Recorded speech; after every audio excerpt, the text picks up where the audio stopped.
आपका स्वागत है। अब हमारी ये खास खबर। जनवरी माह के 14 और 15 तारीख की हुई बारिश से धान क्रय केंद्र हुए बाधित। देखिए ये खास खबर।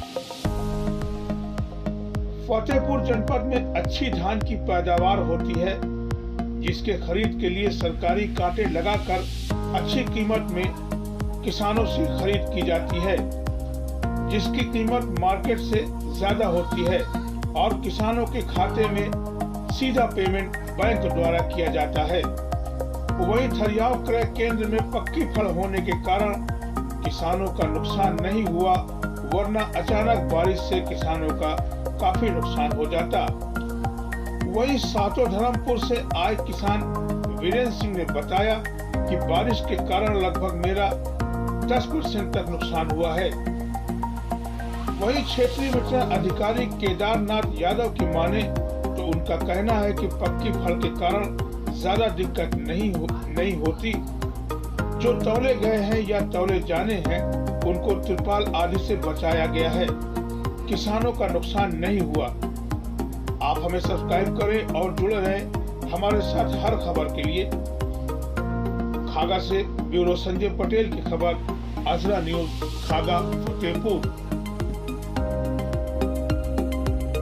क्या नाम भाई साहब? मेरा नाम विनीत सिंह, वीरेंद्र सिंह। कहाँ से आए हैं? सातों धर्मपुर। ये बताइए, ये जो धान क्रय केंद्र है, आपका भी धान था क्या? हाँ सर, मेरा भी धान था। ये जो बारिश हुई है इससे आपका धान प्रभावित हुआ है? हाँ सर, थोड़ा हुआ है और मतलब काम चल रहा है बढ़िया। अच्छा।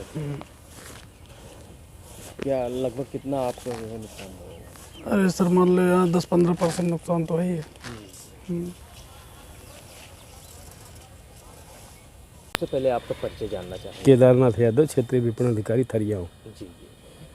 ये जो धान क्रय केंद्र है और अचानक बारिश हुई है, देख रहे हैं कि आपके यहाँ काफ़ी जो है व्यवस्था भी है और दम भी है खुले मैदान पे, तो आप लोगों ने इसकी कैसे व्यवस्था की? व्यवस्था ये है कि पहली बात तो पक्की फड़ है, जी जी, इस पर कोई ज़्यादा दिक्कत नहीं होती। जी। और जो तौले गए हैं या तौलने के लिए रह भी गए थे, उनके लिए तिरपाल आदि की व्यवस्था यहाँ पर उपलब्ध है। भीगने से बचाया गया है, किसानों को नुकसान नहीं हुआ। तो ये थी हमारी खास खबर। मेरे यानी अंजलि डोगरा के साथ दिख रहे अजरा न्यूज। सब्सक्राइब करें हमारे चैनल को। धन्यवाद।